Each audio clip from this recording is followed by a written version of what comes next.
Devastations from across the globe have left trails of destruction all over.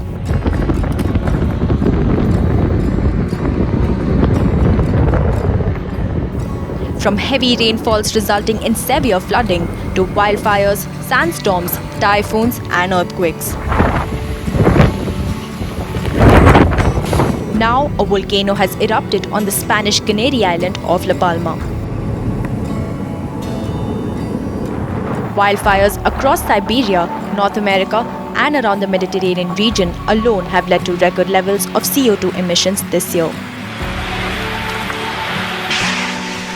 Globally, forest fires has emitted more than 2.5 billion tons of CO2 in July and August alone. Siberian and North American wildfires have contributed to over half of all the CO2 emissions. This is equivalent to India's annual emissions from all sources.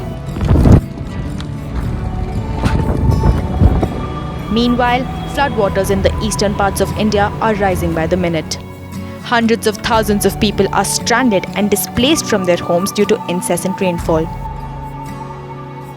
The World Health Organization has tightened its air quality restrictions for the very first time since 2005. Air pollution has become the most dangerous environmental threat to human health as well.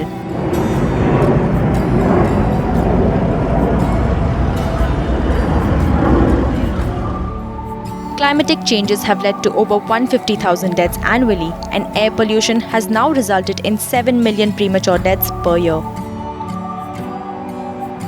Extreme weather conditions vary on different levels, as it is also driven by human-caused global warming. The frequency and severity of the weather is impacted by human activities.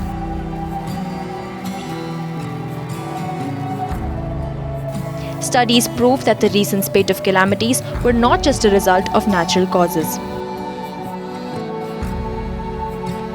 Greenhouse gases emitted at ever higher rates are heating the planet at a rapid pace. This has disrupted global weather systems, leading to ever more frequent and lethal natural disasters.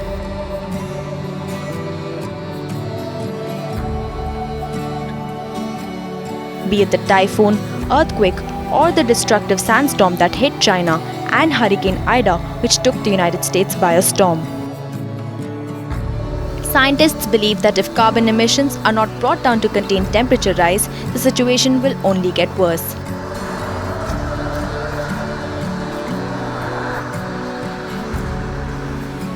This is a wake-up call for an emergency response by the global community.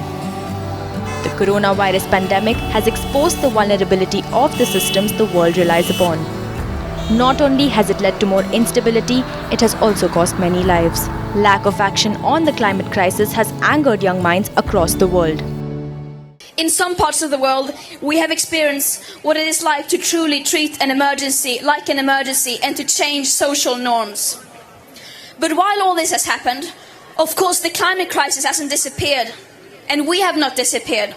The concentration of CO2 in the atmosphere hasn't been this high for at least 3 million years. The protests are a sign of growing public consciousness around the issue. And if their calls are heeded, it may not be too late to avert the crisis after all.